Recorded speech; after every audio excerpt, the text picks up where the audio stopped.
আসসালামু আলাইকুম রহমতুল্লাহি ওবরকাতুহ। হজরত আবদুল্লাহ ইবনে উমর রাদিয়াল্লাহু তাআলা আনহু এর জীবন। হজরত আবদুল্লাহ ইবনে উমর রাদিয়াল্লাহু তাআলা আনহু এর জীবনী বলতে গেলে প্রথমে বলা যায় যে তার নাম হচ্ছে আবদুল্লাহ এবং তার উপনাম হচ্ছে আব্দুর রহমান। তিনি খলিফা হজরত উমর ইবনুল খাত্তাব রাদিয়াল্লাহু তাআলা আনহু এর সুযোগ্য সন্তান।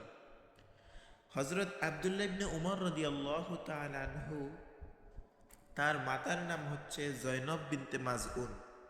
তিনি কুরাইশ বংশের একটি শাখা বনু জামুহ গোত্রে তিনি জন্মগ্রহণ করেন। তিনি মক্কাতেই তার পিতার সাথে তিনি ইসলাম ধর্ম গ্রহণ করেন। হজরত আবদুল্লাহ ইবনে উমর রাদিয়াল্লাহু তাআলা আনহু তিনি বয়সের স্বল্পতা যেহেতু কম, তিনি বদর এবং উহুদ যুদ্ধে তিনি অংশ নিতে পারেননি। সর্বপ্রথম খন্দকের যুদ্ধে হজরত আবদুল্লাহ ইবনে উমর রাদিয়াল্লাহু তাআলা আনহু তিনি অংশগ্রহণ করেছিলেন। তিনি খোলাফায়ে রাশিদার আমলে বিভিন্ন যুদ্ধে তিনি বিভিন্ন ভূমিকা পালন করেছিলেন। হজরত আবদুল্লাহ ইবনে উমর রাদিয়াল্লাহু তাআলা আনহু তার হাদিস শাস্ত্রের মধ্যে অনেক অবদান রয়েছে। বলতে গেলে বলা যায় যে তিনি প্রথম স্তরের বর্ণনাকারী সাহাবীর মধ্যে অন্য একজন। তার মোট হাদিস সংখ্যা হচ্ছে ১৬৩০টি হাদিস তিনি বর্ণনা করেন। তার মধ্যে বুখারী ও মুসলিমের মধ্যে ১৭০টি হাদিস রয়েছে।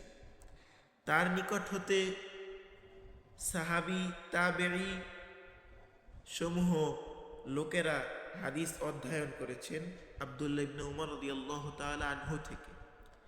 তিনি ইন্তেকাল করেন হিজরি ৭৩ অথবা ৭৪ হিজরিতে, ৮৩ অথবা ৮৪ বয়সে আবদুল্লাহ ইবনে উমর রাদিয়াল্লাহু তাআলা আনহু ইন্তেকাল করেন।